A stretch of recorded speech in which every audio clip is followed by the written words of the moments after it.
After menopause, your body produces less of a hormone called GLP-1, the same hormone that Ozempic artificially mimics. Less GLP-1 means weaker satiety signals, stronger cravings, and a metabolic environment that actively promotes fat storage around the abdomen. The good news is that specific foods trigger natural GLP-1 production, and when combined with the right meal strategy, they can restore the metabolic control that estrogen used to provide. Years ago, I talked to a lady named Martha who was 40 lbs overweight, had night flashes at night, fatigue, anxiety, and low libido. Even worse, her weight wasn't budging in spite of diet and exercise. She was strongly considering using Ozempic to help her lose the weight and feel better. I had her do the eating strategies I'll talk about in this video, and within 2 weeks she dropped 5 lbs and her night sweats and anxiety went down significantly. In 6 months, she had lost the 40 lbs, and her libido was better than it had been since she had children in her late 20s and 30s. Today, I'm walking you through what Martha did to address the estrogen-insulin connection that most doctors never explain.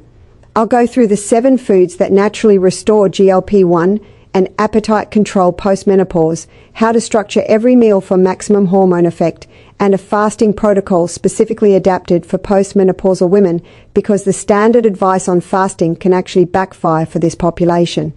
So, let's talk about the estrogen-insulin connection, which is the root of postmenopausal fat storage. It's not simply slower aging, a fundamentally different hormonal environment that requires a fundamentally different approach.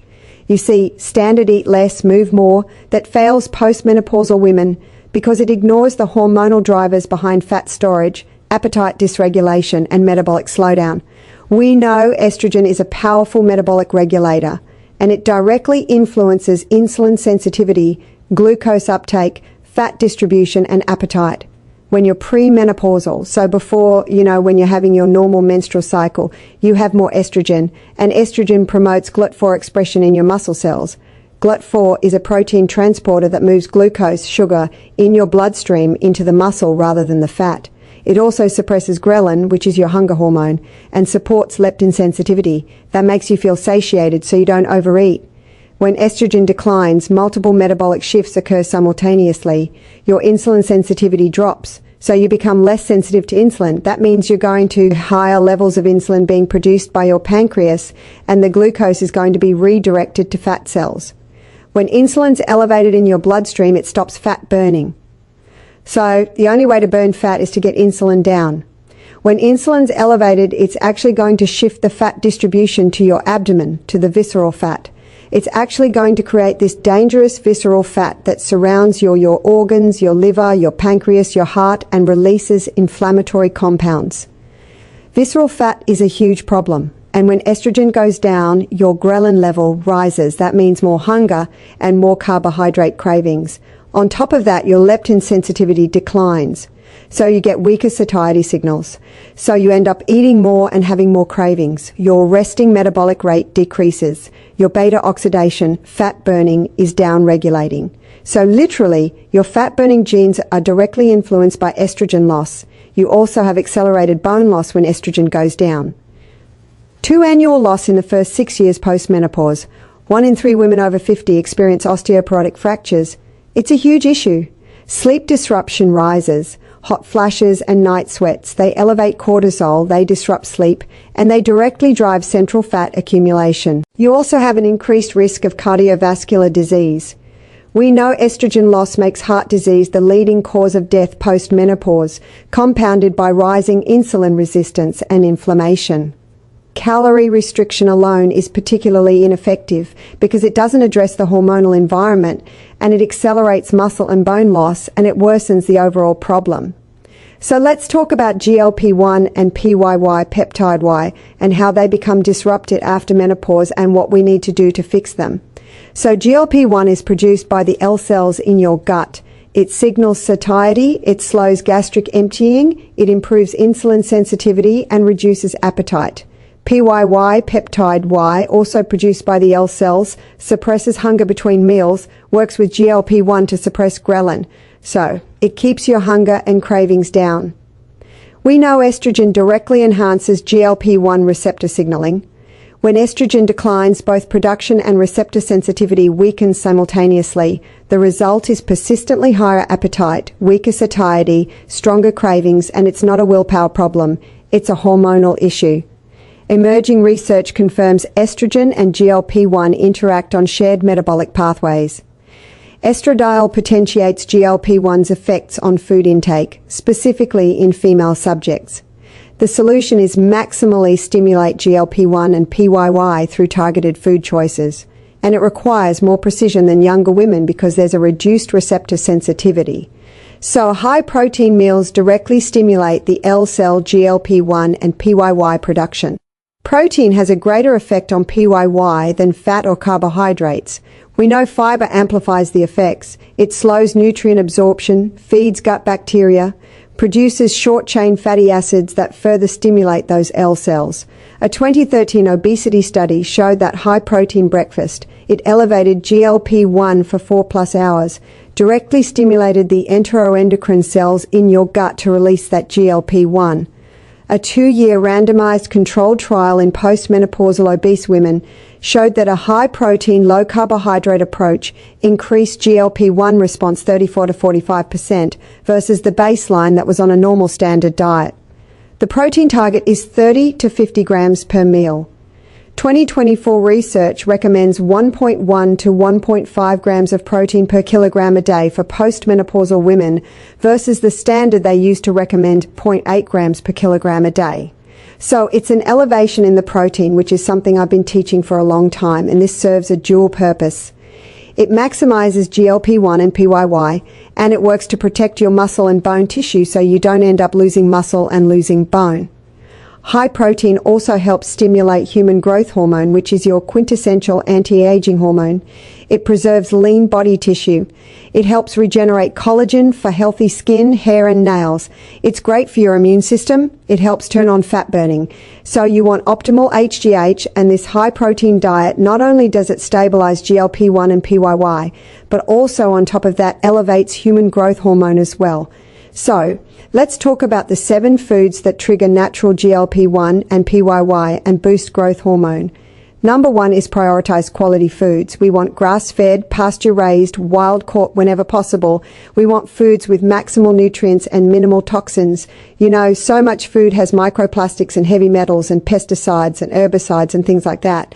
When you get grass-fed, pasture-raised and wild-caught seafood, pasture-raised, grass-fed animal products, you're getting less of those toxins and more nutrients in those meals. So you want to pair that protein with fiber and healthy fat at every meal. Apple cider vinegar, using this 10 to 15 minutes before eating, will actually prime the GLP-1 response. And then think about carbohydrates as what you eat last, kind of like your dessert, and it's always optional. You don't have to have them.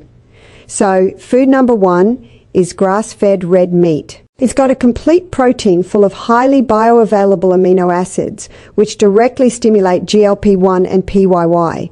It also has conjugated linoleic acid, which supports fat metabolism and body composition, specifically in postmenopausal women. On top of that, grass-fed beef has carnitine, which supports the fat-burning beta oxidation that estrogen loss is downregulated. So it will help set you up for better fat burning. Carnosine as well. Carnosine protects muscle against accelerated postmenopausal breakdown. So it's an antioxidant that protects your muscle tissue from glycation and from the catabolic effect of low estrogen. On top of that, quality animal protein directly supports the bone matrix. That's critical given accelerated postmenopausal bone loss. So one of the best things you can be eating if you're concerned about osteoporosis. What do I recommend? 4 to 6 O's per meal. That's going to give you 30 to 40 G of protein. Of course, you can eat more than that if you can digest it well.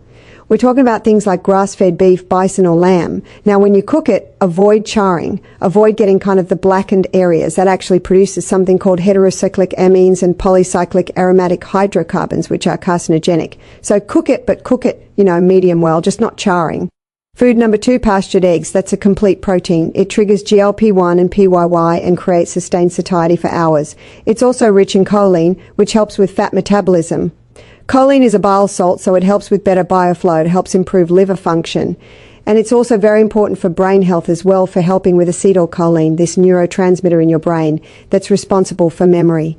So, choline really important for memory, really important for fat metabolism, liver function, and also increasingly important as your liver takes over estrogen metabolite processing. Also on top of that, eggs are rich in vitamin A, vitamin D, and vitamin K2, particularly in the yolk. So the white has protein, which is good, but the yolk is where all the nutrients, all the gold is. And those key nutrients in there support insulin sensitivity and bone mineral density. So what do I recommend? 2 to 3 or more eggs per meal. You want to preserve the yolk. Soft boil it or sunny side up. Try and going sure that yolk is still a little bit runny, and that's going to preserve the most nutrients in the yolk.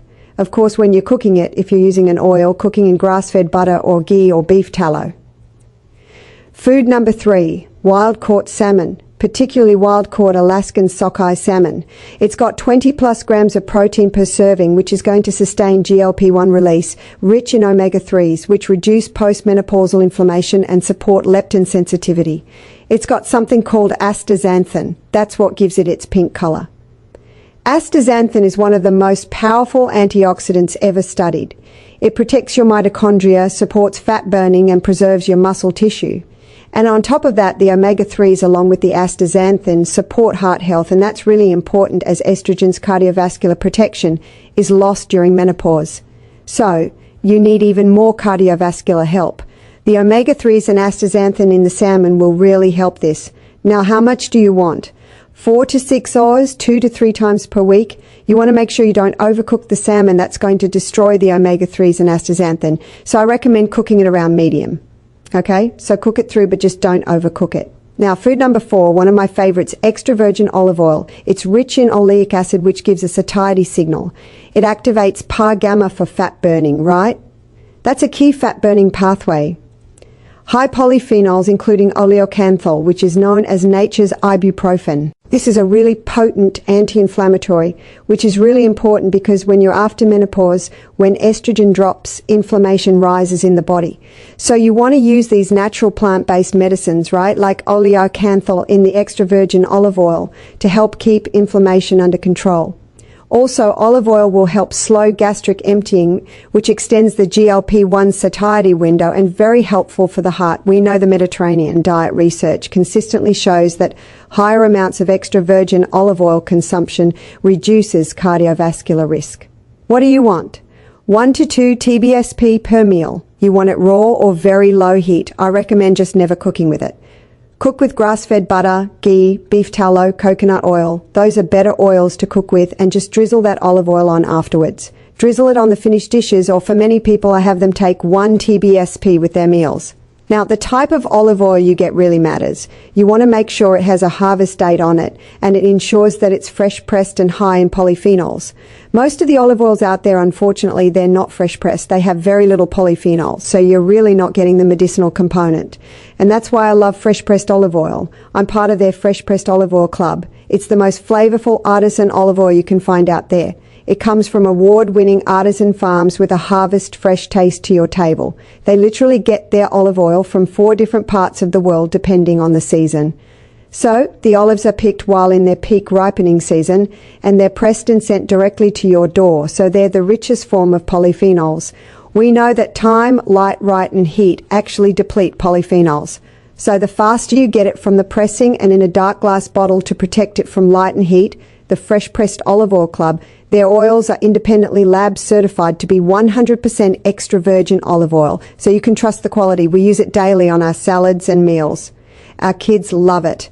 I'm sure your family will too. And I'm excited to share a special offer with you. You can get this $49 bottle of high polyphenol fresh pressed olive oil for only $1 to help with shipping.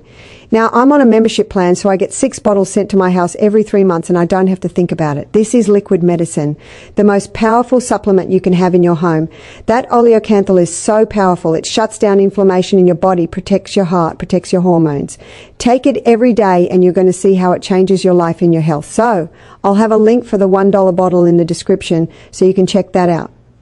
Now, food number 5 is avocados. I love avocados. They have 13G of fiber, which amplifies GLP-1 and PYY through L-cell stimulation. Rich in healthy oleic acid, which moderates appetite between meals. Rich in trace minerals like potassium and magnesium, which support insulin receptor function, and they slow carbohydrate absorption. They reduce the glucose spikes that are amplified by estrogen loss. So what I recommend 1:2 whole avocado daily, always paired with protein. So don't just eat it alone, pair it with protein, something like smoked salmon, grass-fed beef, chicken, eggs, always pair it with good protein. Now, food number 6, apple cider vinegar, rich in acetic acid, which improves insulin sensitivity, and that directly addresses primary metabolic consequence of estrogen loss, which is loss of insulin sensitivity. So the acetic acid will actually fuel the mitochondria. The mitochondria will become better at fat burning, and you'll actually be able to pull glucose out of the bloodstream more effectively because the mitochondria are healthier. And also, on top of that, it improves stomach acid and digestive juice production for better digestion, slows gastric emptying, which extends the GLP-1 satiety signal, and reduces post-meal blood sugar spikes. This is where a lot of people go wrong. They eat a meal, blood sugar goes way up. Taking a little bit of apple cider vinegar, 1 TBSP in 4 to 8 O's of water about 10 to 15 minutes before meals will lower that post-meal blood glucose rise and keep your insulin down after the meal. Now, I recommend raw, unfiltered apple cider vinegar with the mother intact. Never consume it straight. Always make sure you're diluting it. It will literally burn your esophagus. So 1 TBSP in 4 to 8 O's of water is the way to do it for good dilution. Now, food number 7, bitter herbs and phytonutrient-rich greens. We know bitter taste receptors, particularly TASTWers, those receptors in the gut, specifically on enteroendocrine L cells. They act as sensors that, when activated by bitter compounds, trigger the release of GLP-1 and improve satiety and blood sugar. They also, on top of that, the bitter. We always say bitter is good for your liver because it supports liver detoxification, which is really important since the liver's role in estrogen metabolism increases post-menopause. Also, these bitter herbs are rich in polyphenols, which reduce inflammation, support hormonal balance. My favorite forms of bitter herbs are arugula, which is high in nitrates, so really good for supporting nitric oxide production for better circulation, and also low in oxalates. So that's also key. I love ginger, so drinking ginger tea, even just chewing on like a little bit of ginger root, can be really helpful for liver health and also for GLP-1. Parsley is a great one. You can add that to, almost any dish, any savory dish. Parsley works really well with that. Artichokes are great. We know that the cinnarin that's in the artichoke stimulates bile and aids in fat digestion. Dandelion is one of the best things for liver health. Also, endive is really, really good as well. Cilantro is another good one. Radishes, all those are great. You can use them as a salad base like arugula. You can use these things in cooking or as a garnish. That's how I like to use parsley on my protein dishes. Now, let's talk about bonus food. We talked about 7 foods, let's talk about a bonus one. That is C8 MCT oil. C8 stands for carbon-8 or caprylic acid. So there's different types of MCT oil. There's C8, C10 and C12. C8 works the best. It converts directly to ketones in your liver without any release of insulin. So you get this cellular energy without insulin spike.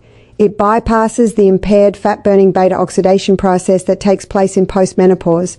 So it's going to turn into ketones and it's going to stimulate better fat burning, and that's key. So you get an increase in thermogenesis, which increases your overall metabolic rate. It enhances satiety hormones and reduces cravings. I recommend starting with about a half a teaspoon because for some people when they use MCT oil in too high a quantity, they get disaster pants. They get, the runs, diarrhea. So you don't want that. So start with a very small amount, about a half a teaspoon, and see how you do. Just add it to your meal, right? If you feel good with that, you can build up to roughly 1 to 2 TBSP each day, right? I recommend basically just take a teaspoon with each meal once you know you're tolerating it well. You could put it in your coffee, you could put it in smoothies, you could use it as a dressing or just add it to your meats, or you could take it straight, just take it raw. And that's going to reduce cravings, it's going to help stimulate GLP-1, and it's going to help stimulate ketones so you get less inflammation in your brain, you're able to think sharper and clearer, and you get less cravings. And it brings down your post-meal blood sugar. So C8 MCT oil, my favorite is called Keto Brain. I sell that on my store. I'll have a link for it in the show notes. It's a phenomenal one. It's a C8 only MCT oil made from coconut oil. It's something I use on a regular basis. Now let's talk about the meal structure. The order of how you eat food matters. The impaired postmenopausal insulin sensitivity really makes the eating sequence critical. Every meal should follow this order. Have apple cider vinegar and water about 10 to 15 minutes before the meal. Then your first bite should be either protein or like a fermented food.